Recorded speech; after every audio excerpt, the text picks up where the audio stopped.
Bismillahirrahmanirrahim. Alhamdulillahi rabbil alamin. Wa usalli wa sallim ala ashrafil anbiya'i wal mursalin nabiyina Muhammadin wa ala alihi wa ashabihi wa man tabi'ahum bi ihsanin ila yawmiddin wa ba'd. Fillimisht e falënderoj Allahun azza wa jalla i cili na mundsoi që të jemi në këtë vend sot. Elos Allahun ashtu siç na bashkojnë këtë vend, na bashkojnë në xhenetet e tij. Me lejen e Allahut azza wa jalla sot do të flas diçka rreth një teme e cila ka të bëjë me një shtresë e shoqërisë e cila është e veçantë, e cila është e kufizuar në disa aspekte, edhe janë të sprovuar me një sprovë të rëndë. Ta shohim se si Islami i ka trajtuar ata dhe realisht si pejgamberi është sill me ta. Ne e dimi gjithë që Allah Azza wa Jalla i dalloi krijesat e tij. Disa prej tyre kanë ngjyrë ndryshe, i dalloi poshtë edhe në pamjen e tyre, fizionominë e tyre, në aftësitë e tyre. Disa prej tyre Allah Azza wa Jalla i sprovoi duke u marrë ndonjë mirësi prej trupave të tyre. Prandaj i shef shoqëri që ka njerëz të cilët janë të verbër, e disa i shef që janë të paralizuar, e disa tjerë i shef që nuk kanë mundësi që të lëvizin fare, e disa prej tyre i shef që e kanë një problem prej problemeve që i kufizon aftësitë e tyre në krahas njerëzve të tjerë. Kjo është urësia e Allahut azza wa jall. Megjithatë Allahu azza wa jall robërve të tij nuk i bën padrejsi. Kur Allah azza wa jall sprovon robën e tij, Allah azza wa jall e dot. Dëshiron që ta pastrojë nga gjunat, dëshiron që të ngritë gradat atij, po njëkohësisht Allah azza wa jall u kompenzon dhe u azaventson me diçka tjetër në këtë dynjë. Keni pa shpeshherë që ka njerëz të cilët janë të verbër, megjithatë memorizimin e kanë të fortë. Janë të verbër, mirë po disa prej shqisave kanë shumë më të afta se sa njerëzit të cilët shohin me sytë e tyre. Ka njerëzit të cilët ndoshta çalojnë, ose ndonjëri prej tyre edhe fare nuk e kanë, megjithatë ka aftësi që të tjerët nuk i kanë. Këta persona të ne njihen si persona me aftësi të kufizuara ose me nevoje të veçanta. Unë thash që Islami i ka trajtuar qysh herët, edhe pejgamberi e ka dëshmuar me veprat e tyre. Ne sot shohim që ka shumë organizata dhe shoqata që merren me ta, për shkak se shoqëria zakonisht i ka dëbu, edhe nuk ka dëshiruar që të jenë pjesë e shoqërisë. I kanë bulizuar, i kanë përshmu, i kanë përbuz qoftë në për shkollë, qoftë në për institucione, apo në përgjithësi jetën e tyre do thotë private. Andaj gjitha këto shoqata që janë sot dhe që luftojnë për drejtat e tyre, Islami që sherrat i ka trajtuar dhe i ka rregulluar. E ta shohim inshallah me lenin Allah se si pejgamberi është sill me këta njerëz që kanë pas aftësi të kufizuara ose nevoja të veçantë. Unë thash se ka për njerëzve që thonë se si ka mundësi që njeriu të merret me ta trajtojë çështjen e tyre, ose do thotë thjesht të mundohet që ti përmirësoj ata ose të kërkoj ilaç për ta. Kjo për një besimtar që i beson Allahut edhe pejgamberit e tij dhe që i beson ditës së Kiametit nuk mund as që të paramendohet.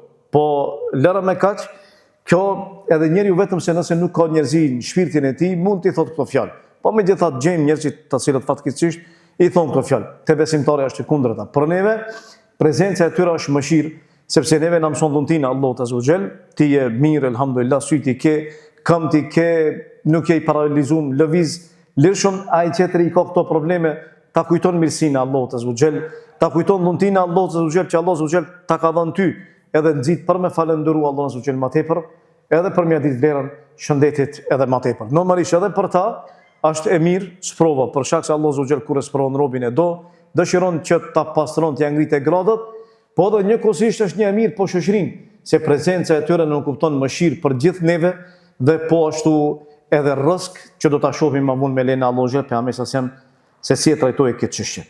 E para, prej asaj se si ashtu pejgamberi Allahu azza wa jall kur i shifte ata i nxiste për durim. Dhe po ashtu pejgamberi i përgëzonte ata me xhenetin e Allahut azza wa jall. Normalisht ata njerëz janë ndjeshëm shpirtërisht, edhe nuk kanë nevojë që dikush t'i përbuzet ti në çmoj.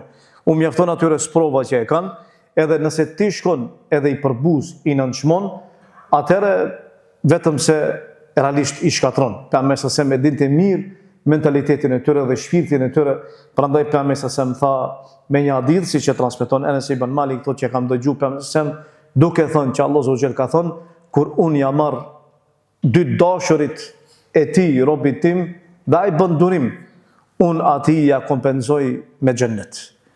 Pejgamberi qartë përcjelli mesazhin e Allahut azza wa jall. Në këtë rast Allahu azza wa jall tha, kur unë ja marr robit tim dy dashurat e tij, qëllimi është për dy sytë e tij. Për shkak se kur Njeriu të realisht i merren ato dy sy, i merren ato mashtrenjtë që i posëdon trupin e tij. Sytë e tij janë ato që nëpërmjet tyre sheh, e dallon të mirën, e dallon të keqen, e sheh të dashurin e tij, të afërmin e tij. Njeriu jeton thjesht realisht ashtu si është më e mira. E kur ja merr Allahu xhel ato dy, realisht e sprovon, edhe sprova është shumë e rëndë. Prandaj pejgamberi sa tha që Allahu xhel ka thonë edhe bën durim. Durimi i tij nuk është durimi thjesht, është durimi i cili kufizohet që të jetë për hir të Allahut azza xhel. Prandaj me një hadith tjetër pejgamberi sa tha që Allahu xhel ka thonë kujti unë jam marrë ato dy dashurat e tij, bën durim edhe shpreson në shpërblimin e Allahut, unë nuk jam i kënaqur të jap shpërblim tjetër atij përveç xhenetit të Allahut azza xhel.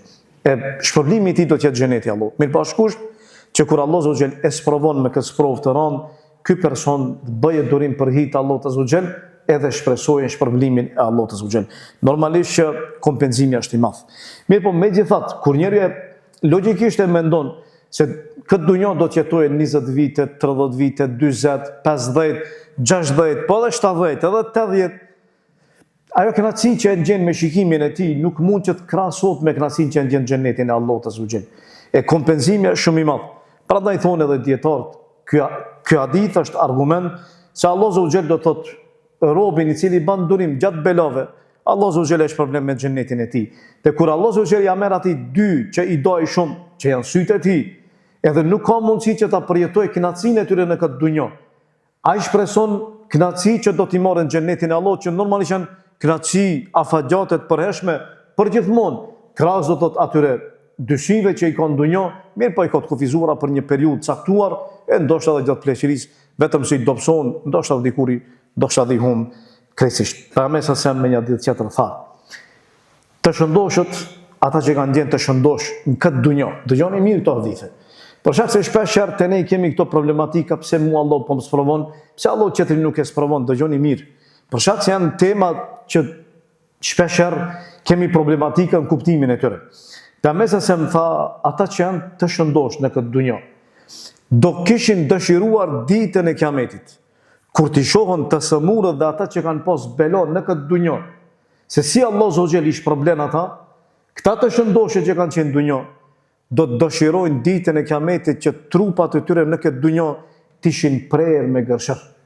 Lëkurat e tyre t'ishin prerë me gërshër, ta kishin pas ndje atë dhembje që ata e kanë ndje dhe e kanë mora shpërblim të madh ditën e Kiametit. E andaj mos u çudit se ata persona që sprovohen Allah Zogjel i pastron edhe i ngrit ngradat dhe u hap xhenetin e Allahut Zogjel. Andaj mos u mërzit nëse sprovohesh.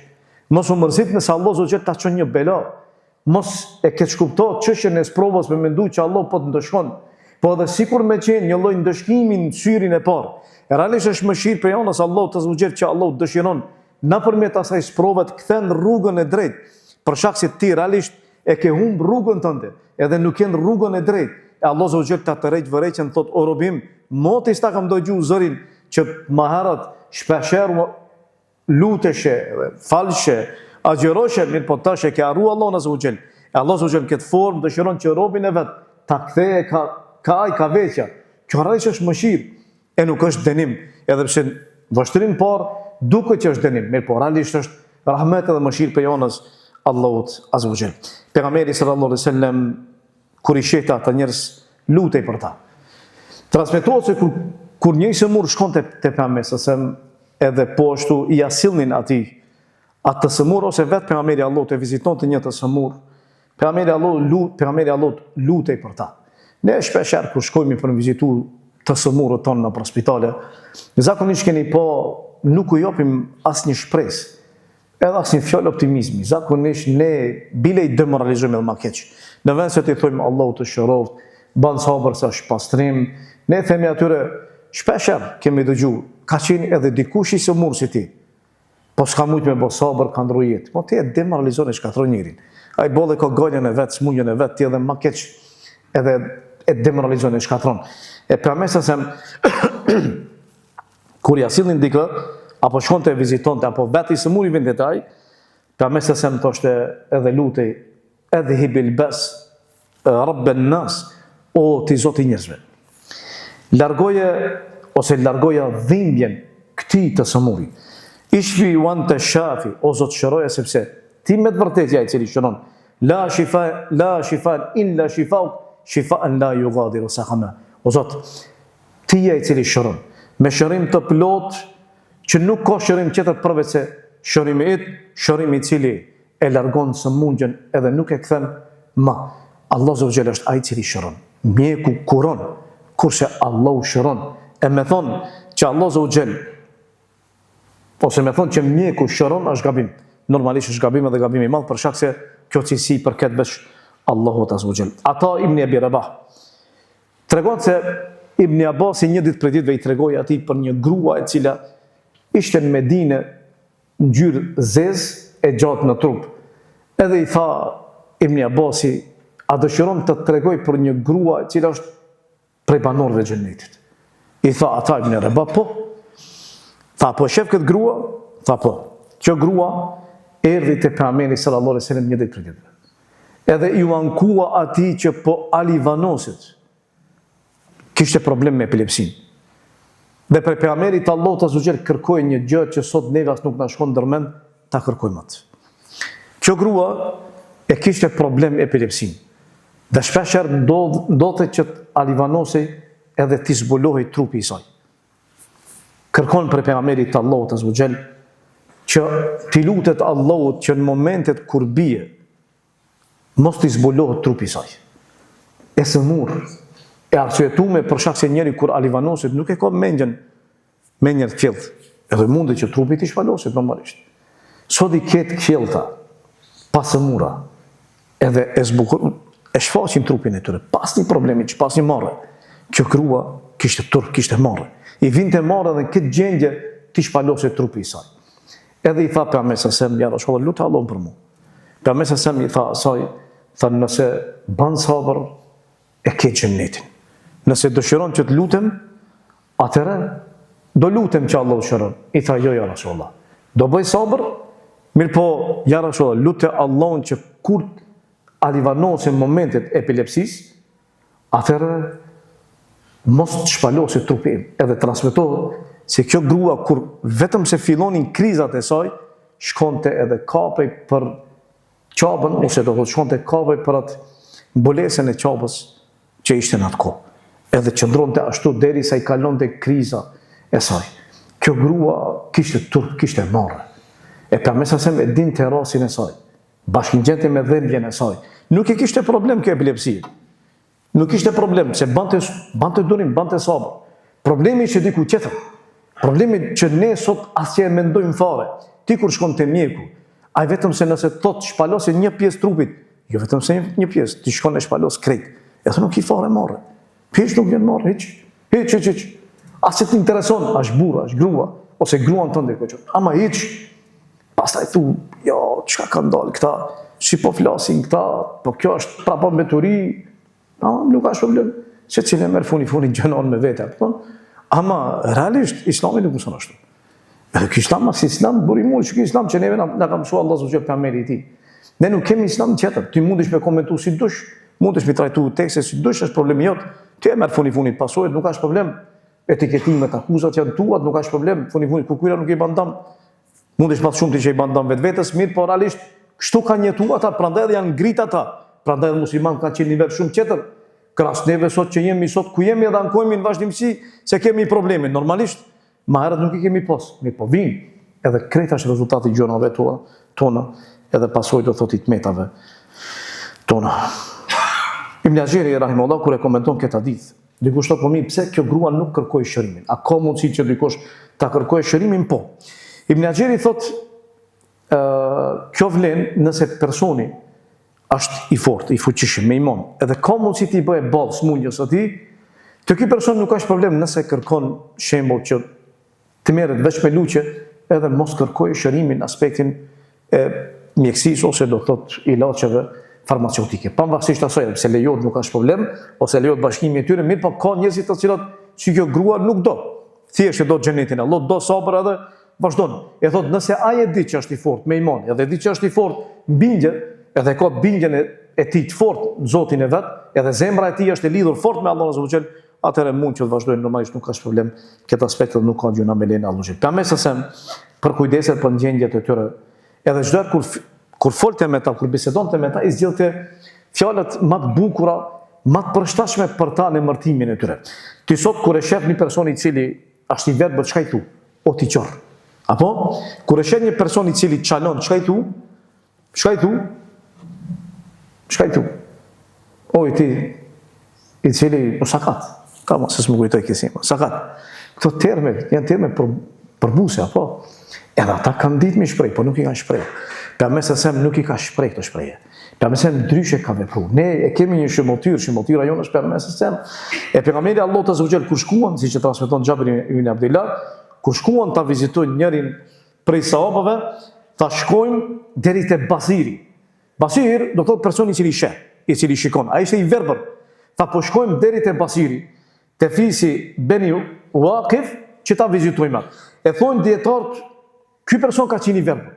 Pse pejgamberi nuk i tha atij, po shkojmë te i verbri, që Allah subhanahu kur e ka përmend në Kur'an, ka thonë leysa alal a'ma haraj. Ka thonë nuk është problem, ose nuk është mëkat për verbrin. E ka etiketuar si i verbër, por shaq si i verbi është i verbër.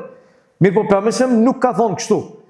Thjesht pejgamberi Allahu ta zgjel ka dashur në këtë formë ta përshojë një mesazh, që ata njerëzit kanë nevojë për bashkëndjenja, edhe kanë nevojë për me përshojë një mesazh i cili është mesazh optimizmi, jo mesazh pesimizmi, jo me qenë pesimist ai bolli ka brengat e tij, e ka hallin e tij, edhe nëse ti e poshtron, atëherë kjo është edhe e rënd. E thon dietar, Allahu xhel kur e ka përmend Kur'an verbrin e ka përmend si i verbër. Edhe poshtë e ka përmend rastin e pejgamberit me Abdullah ibn Ummi Mektumi, ku ka thonë abasa wa tawalla an ja'a al-ama. Ka thonë ja ktheu shpinën dhe e vrojti fytyrën e tij kur ati i shkoi i verbri. Po poshtë Allahu xhel e ka përmend një rast tjetër, ose në disa raste ka përmend për disa persona që janë të verbër, por jo në sytë e tyre, janë të verbër ku në zemrat e tyre. Allahu xhel tha fa innaha la ta'mal al-absar. Ka thonë kjo nuk i verbron syt, walakin ta'mal al-qulub fi el-qulub allati fi sudur. Ka thonë pa jo i verbron zemrat të cilat janë në gjokse. E thonë ulemat që ky person ka qenë i verbër në sy, tamam, po është e vërtet, mirë po zemra e tij ka qenë e cila ka po. E prandaj pejgamberi ka thonë el basir, që ky me sy nuk ka po me dy sytë e tij, po ka po me zemrën e tij. E më e keqja normalisht është kur më e keqja është kur nuk shef zemra jote. Se ndoshta me sytë e tij nuk me sytë e tij nuk shef, mirë po me zemër shef. E adhuron Allah Azza wa Jall, a dini sa ka vëllezër që janë të verbër, edhe nuk e kanë problem. Hifzin e tyre e kanë shumë fort. A dini sa ka për tyre që janë ulema, dietar. Në mes të tyre ka qenë Abdulaziz bin Bazi, muftia i mërshëm, po është Abdulaziz Ali Sheikhi, tash i cili ndroi muftia i mërshëm e Arabisë Saudite, dietar, mëin, aq dije kanë pas, aq njerëz që mëin, edhe pse kanë qenë verbër. Pse zemrat e tyre i kanë pasën që i kanë pa dhe nuk kanë pas problem, sepse sytë e tyre nuk kanë pa. Pejgamberi sa mundohen vazhdimsi të i rrit shpirtërisht ata, të i ngrit, të ngrit atyre shpirtin edhe të qartësoj atyre që trupi i tyre nuk është peshorja e reale që Allah Azza wa Jall e gjykon dikë, a është i mirë apo jo. Nuk ka nevojë dikush të ngjehet i privilegjuar kaq një personi i cili ka të meta fizike. Ai ka të meta, Allah Azza wa Jall e ka sprovu. Mirë po ti nëse e ngjen veten që je i privilegjuar kaq i ti, te Zoti jot atëherë gabon. Për shkak se nuk nënkupton se e meta e tij fizike, aftësitë e tij të kufizuara, Allah Azza wa Jall nuk e ka dashur, edhe ka sprovu e ty të kalon mirë, se për shkak se ti je njëri mirë te Allah Azza wa Jall. Jo. Përkundrazi, bile ndoshta është ti je shumë i keq te Allahu, ai është shumë i mirë te Allah Azza wa Jall. Abdullah ibn Mesudin e keni dëgjuar gjithë shpesh. Abdullah ibn Mesudi, sahabi i madh me vlerë të madhe te pejgamberi sa. Abdullah ibn Mesudi ka qenë i zaif shumë, i dopt. Derisa këmbët e tij kanë qenë shumë dopta. Një ditë për pejgamberi sa i thot atij hip me një pemë që të marrë pemë e misfakut. I keni pa misfakun ai druni që e përdorin për dhëm. Ajo është normalisht realisht është një dru i madh, po pastaj ajo prehet pjesë edhe do thot degat e saj edhe bën misfak, ai druni i vogël. Edhe i thot pejgamberi që të hipe në deg edhe ta kputë një misfak. Të kputë misfak. Hip Abdullah ibn Mesudi, frima e madhe, edhe fillon të lëkundë, si i zaif shumë, ka pas pak kile. Edhe njerëzit fillojnë për me qish. Edhe i thot për mesëm, më thotë atyre, pse po qeshni? I thonë ja Rasulullah, po qeshmi për shak se këmbët e tij janë shumë zaifta. A pse gati sa frima nuk peçon? E për mesëm tha pashat që shpirti im është në dorën e tij. Tha këto dy këmbë janë në peshore në ditën e Kiametit shumë më të rënda se sa kodra e Uhudit. Ata që kanë qenë numër, që kanë qenë në Hax, që kanë qenë në Medinë, e kanë po kodrën e Uhudit. Tash bile pak është rrafshu, por atko ka qenë kodrë më e madhe. E ti paramendoj tash të peshoje këto dy këmbë, Allahu i Mesudi veç këmbë. Peshojnë më shumë se kodra Uhudit është punë shumë e madhe, apo? Mirë po, edhe pse ka qenë shumë i dopt, mirë po ka qenë me zemër të madhe. Kur e kanë pyetur Hudhaifën, i ka thënë na përshkruaj njërin prej sahabëve, cili ka qenë i ngjashëm virtyte edhe sjellje, ngjashëm pavarësisht me pejgamberin sa ose. A dini për cilin ka thënë? Për Abdullah ibn Mesudin. Sahabët kur kanë thonë na përshkruaj dikë që është i ngjashëm virtyte, moral, sjellje, si pejgamberi Allahut kanë thonë Abdullah ibn Mesudi. Çfarë burri i madh ka qenë? Burri i madh. Edhe pse trupin e ka pas të vogël, andaj ne kur e shohim sot dikan që është i zaif, edhe shohim që as do thot i vogël i unë, thot, a be s'ka pitina ka kur gjallë, kupton? A moralisht nuk është ashtu? Nuk maten, te Allah sot nuk maten kështu peshorën. Te Allah sot kush matet? Realisht matet zemra jote dhe veprat e tua, jo pamja jote, fizionomia jote edhe pasuria jote. S'luan rol. Sa do ti me qenë i madh, trup madh, s'ka lidhje nëse zemra jote është e kaltë e prisht, te Allah sot ti nuk vlen ama hiç fare. Pejgamberi i vizitonte edhe i përgjigjej nevojave tyre. Pejgamberi i vizitonte, nuk i largonte. Ata ishin persona me nevoja të veçanta.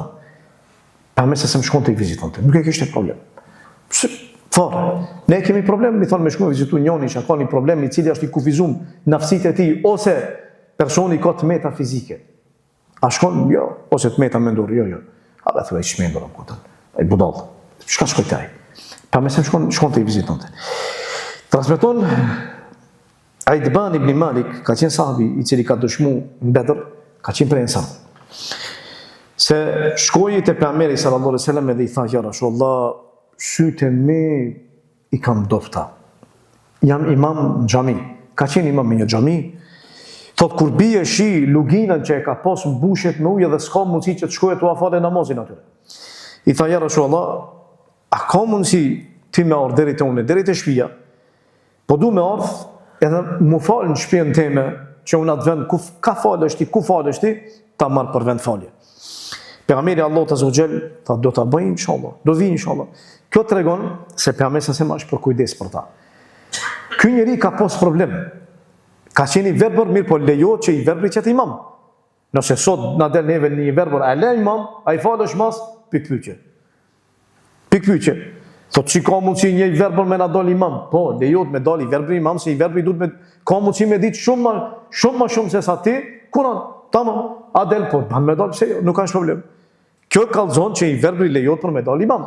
E dyta, kjo kallzon që pejgamberi Allahut azza wa jall ka shku te një person e ka vizitu, edhe pse ky është me vlerë më të madhe pejgamberi Allahut se saj, po nuk ka problem. Nëse dikush është me vlerë më të madhe, lejohet për me shku te ai i cili është më me pak në vlerë se saj. Pastaj tha do të vi, inshallah. Çdo herë kur fol për tallmën, thuaj inshallah. Lidhe me vullnetin e Allahut, që ka mundësi me ndryshu çështjet. Allah i ndëshon si do, thuaj inshallah nëse jep leja Allah, nëse do Allah subhanahu. Shkon pejgamberi me vete e merr Ebu Bekri. Kjo është argument se lejohet nëse e di që personi i cili të ka ftu për me shku te ai nuk preket nëse merr dikan me veti.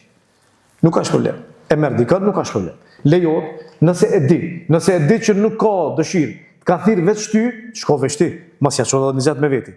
Për shkak se njëri nuk do. Se ti nuk e di si ka punë. Ky person nuk e ka pas problem. Pejgamberi Allahut e ka ditë, e ka marrë me vete Abu Bekrin, disa thonë që ka pas edhe më shumë. Kryesore shkon kohën e paraditës, kohën e duas. Shkon pejgamberi Allahut, kërkon leje.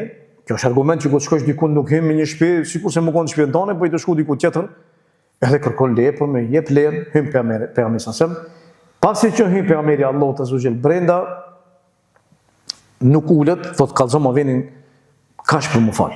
Edhe i kallzon pejgamberi sallallahu e gjen një vend, një drejtim, do të ka kibla, por qëllimi është do të thot një vend më të përshtatshëm, edhe fillon merr tekbirin fillestar, edhe fillon më fal, ata i lidhen pas. Ka qenë namaz nafile. Thonë ulemat që lejohet nga njëherë namazin nafile me falën me xhamat. Ama ndonjëherë, jo për herë. Ndonjëherë, nuk ka problem. Pejgamberi sa falet, i falin 2 rekate, jep selam, pas asaj ai propozon që me hongër një lloj ushqimi, një lloj gjelle, ngjashme me gullashin sot. E ka përgatit enkas për pejgamberin edhe ulen edhe hajnë. Ndërkohë vinë disa prej burrave që kanë qenë mahall. Afër aty dhe vinë te pejgamberi edhe ulen e njëri prej tyre i pyet edhe thot, ku është Malik ibn Duhshan apo Malik ibn Duhejshin? Ku është ky? Ato i thonë nuk e din. E disa prej tyre thonë, ky është munafik. Ky nuk e do Allahun edhe pejgamberin e tij. Çfarë ju tha pejgamberi? Shikon akuzë rond. Mi thonë dikujt hipokrit. Nuk është e lehtë. Pse ata i kanë thonë hipokrit? Për shkak se ky njeri ka ndejt shumë me hipokritë.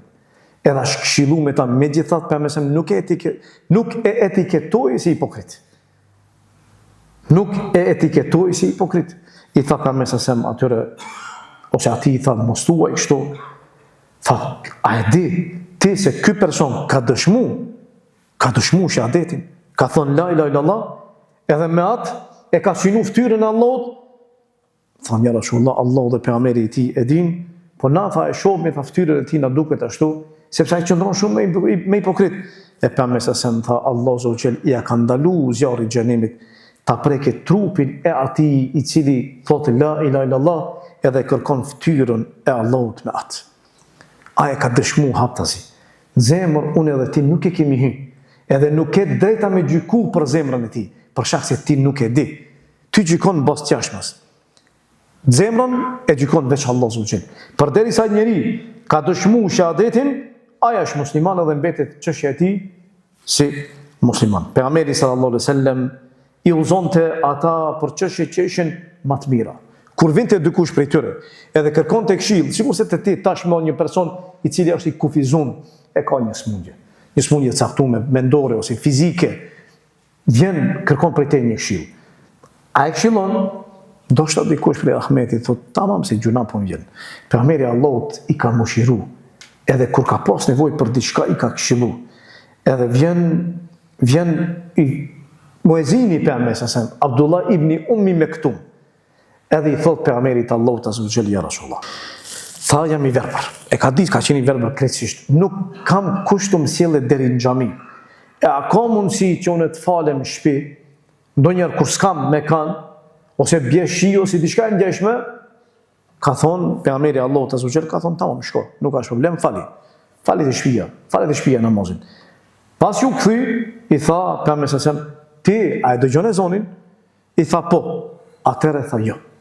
Eja fale namazin me xhamat. Mirë, dikush thot po i pari, maherat, e të bani, që i tha pejgamberi falun në shtëpi, bile pejgamberi shkoi te në shtëpi, edhe fali namazin. Ku është dallimi mes tyre? Ulemat thënë kështu. E të bani, thuhet që ka qenë larg. Me shtëpi kanë pas xhami tjetër ku ka qenë imam. Dhe ndërkohë ka kërkuar prej pejgamberit Allahut që ta marrë një vend tjetër, që nëse bie shi, edhe s'ka mundësi për shkak luginës kur bie mbushet me ujë, që të kalojë sepse është rrezik jetë, që ta falën shpinën e tij namazin me familjarët e tij ose me gjithat nahinat rrethin ku kanë qenë afër tij. Kurse Abdullah ibn Ummi Mektum ka qenë afër xhamisë, shumë afër. Edhe ka mund do të pas një problem për me shku për më falën xhami. Kjo ka qenë arsyeja sepse pejgamberi njëri t'i dha leje çetri qoftë. Kjo është e parë. E dyta, ulemat këtë hadith e marrin për bazë edhe thonë që namazi me xhamat është obligim. Ai i cili nuk del për me fal namazin me xhamat është gjuna. Një pjesë e ulemave e kanë këtë mendim edhe trajtojnë gjëra gjatë në librat e fikut. Një pjesë tjetër ulemave thonë që jo është sunet i fortë për me orë xhami, mirë, po megjithatë, muslimani si musliman duhet me ditë një çështje. Se nëse nuk del në xhami, atëherë pse ndërtuan xhami shtëpitë e Allahut azza wa jall. Nëse ti nuk vjen në xhami për më fal, atëherë çka ti ndresh me xhami? S'pi ndresh meç? S'pi boj meç, xhamon e falmi shumë thjesht, shumë lehtë. Ku do të falmi na për rrugë nuk ka problem meç. Sa po në xhamon. Po qëllimi është këtu se xhamit janë vend ku adhurohet Allahu azza wa jall. Pavarësisht a është sunet i fortë, a është obligim, e jo që mbetet që sa më tepër prezantosh në xhami, sa më shumë mundosh, për shkak se falja e namazit në xhami nuk e ka vlerën e faljes namazit ku e fal ti në shtëpi. Dash vlerë, e dash në aspektin shpirtëror, e dash shumë aspekte qera. Pejgamberi u akryen të atyre nevojë kur kishin nevojë ata. Pejgamberi ka qenë i tillë, po dhe sahabët kanë qenë i tillë. Nuk ka dashur me pas një organizat me prit 10, 20, 30 vite, 40 vite me dal një njeri, edhe me marrë një iniciativë për me ta ndresh një shtëpi për ata që kanë nevojë të veçanta. Apo, sepse gjithë duhet me bashkëpunu bashkë. Shoqëria s'ka ndryshe mundësi me funksionu. Mi po ne kemi një problem se duhet dikush pa tjetër me dal, dikush në skenë për ti mi besu për mi ndihmu dikujt i cili ka nevojë. Ama vetë nuk e bën. Pse se ki problem nuk i beson njerëzve, nuk ki interes për me punu, mu angazhu në këtë aspekt, e shumë arsye tjerë. Sido që Pejgamberi sa u akryen të nevojën atyre. Një grua vjen e cila ka pas problem në aspektin mental, edhe i thotë ja Rasulullah, kam nevojë diçka.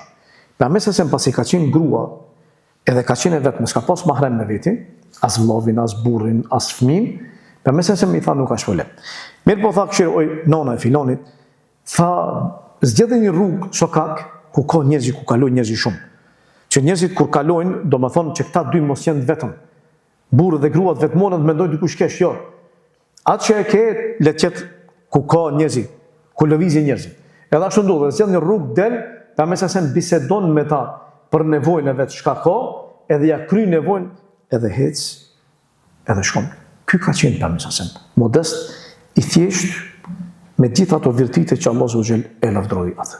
Unë e thash, problemi është se në disa shoqëri, këta persona i dobojnë edhe nuk dëshirojnë që të qëndrojnë me ta. Këta persona kur rrinë, njerëzit në qenë keq. Dikush thot, po ma gjetë smujën, dikush thot, ky nuk ka nivelin tim, dikush thot, ky nuk është i aftë, dikush thot, ky me men nuk është mirë, dikush thot, ky është i kufizum, nuk ja vlen me ta me qëndru. Madje ka pas raste ku nuk i kanë pranu për para në për restorane, as i kanë pranu në për shtëpi, as i kanë dash për me shku. Këtë dukuri negative Islami e ka trajtu qysherët, edhe ka shërënjos, e ka largu. Ma herët Medine, thuhet se ka qenë ky problem. Ma herët Medine, thuhet se ka qenë ky problem. Me ardhen e Pejgamberit, me zbritjen e Kuranit, Allah Zogjel i ka largu gjitha këto pengesa. Prandaj tha Allah Zogjel, lejsen alal a'ma haraj, nuk është mëkat për ata i cili është i verbër.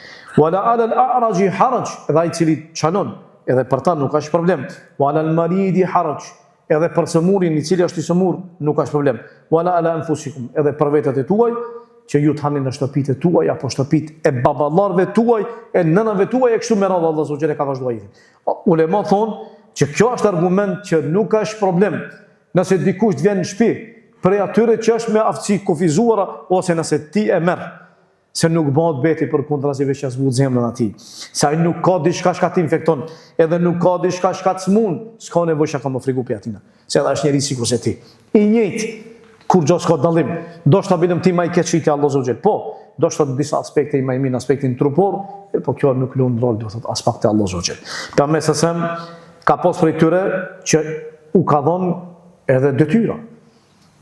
Sot, elhamdulillah, i shoh me disa prej shteteve që angazhohen me ta dhe i punësojnë.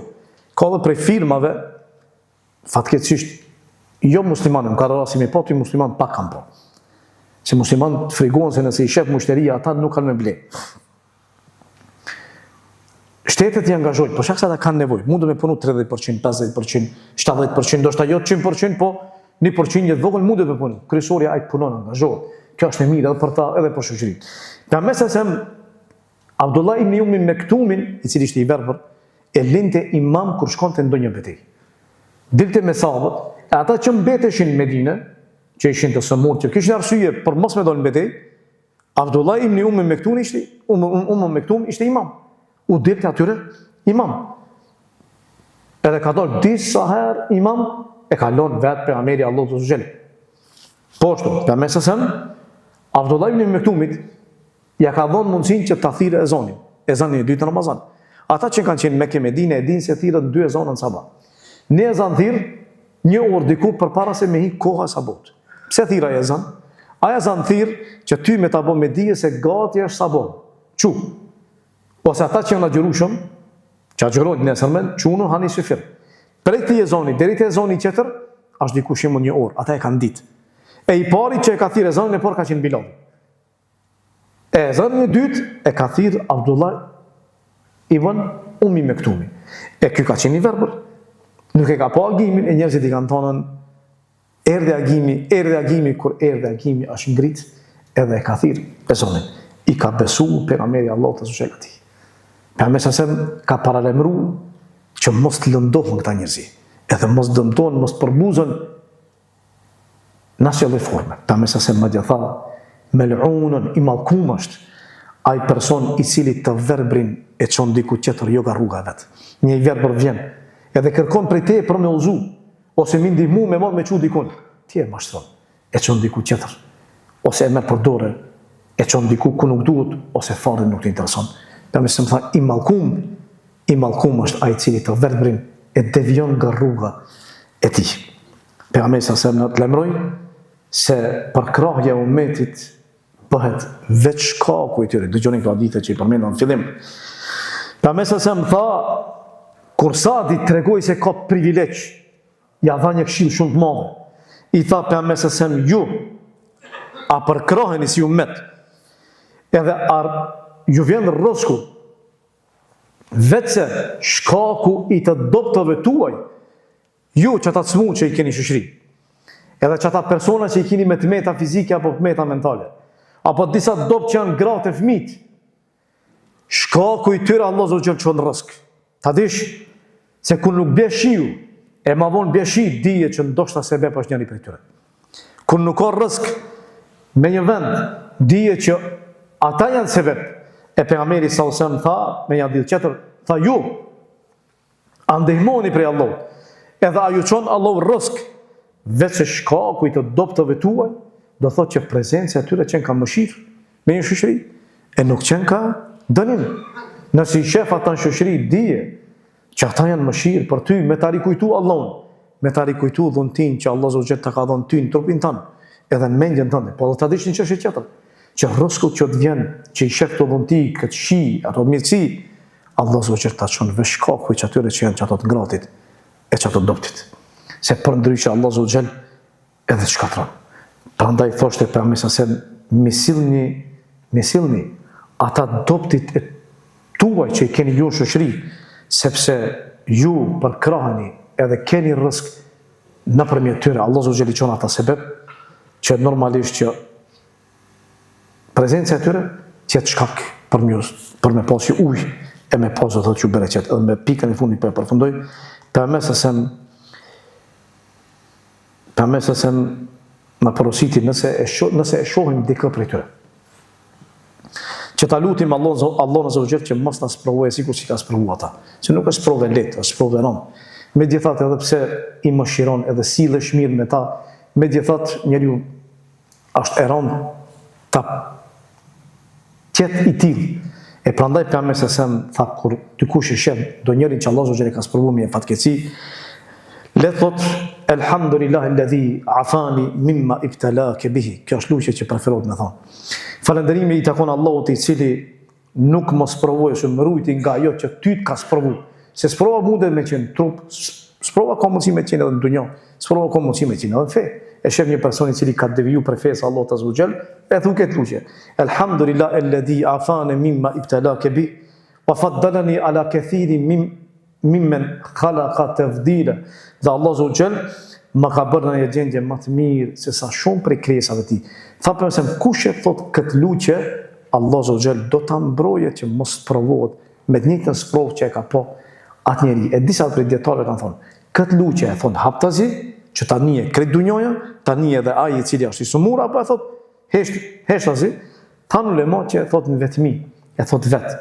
Po kur thot haptazi, nëse është një gjunaqar, i cili ka ngul gjunat e tij, edhe nuk dëshiron që të pendohet, ka deviju nga rruga Allahut, e thot këtë luçje haptazi, me qëllim që të dëgjoje kjo për të jetë këshill, edhe po ashtu të qetë arsye që ai të kthehet edhe të largohet nga rruga e tij ku ai është nis. Ky ishte pejgamberi sallallahu alajhi wasallam, ai burri i cili asjell me këta njerëz me nevojë të veçantë ose aftësi të kufizuara, këtë formë, këtë mënyrë. E jona mbetet që ne ta ndjekim atë. Kjo është Islami jon. Edhe ajo është shembulltyra jon, e jona mbetet që ne ta ndjekim rrugën e tij, e cila është rruga më e mirë, edhe këtë s'ka dyshim. E lutem Allahun azza wa jall që na bën prej tyre, edhe lutem Allahun azza wa jall, Allahu atë që e ka sprovuar me ndonjë prej problemeve që i ka dhe e kufizon ja kufizon aftësitë atij, Allah subhanahu wa taala t'ia lehtëson, Allah subhanahu wa taala t'ia ngrit gradat atij, t'ia shtoj sabrin atij, ata familje që i kanë dhënë kujdes, Allah subhanahu wa taala t'ua shton sabrin atyre, edhe këto që problemet mira të tij, lutem Allahun që na mëshiron nga gjunat tona pastron, dhe lutem Allahun që çdo musliman të gjatë vdekë të mëshiron. Wa qulu qawli hadha wastaghfirullaha li wa lakum walhamdulillahi rabbil alamin.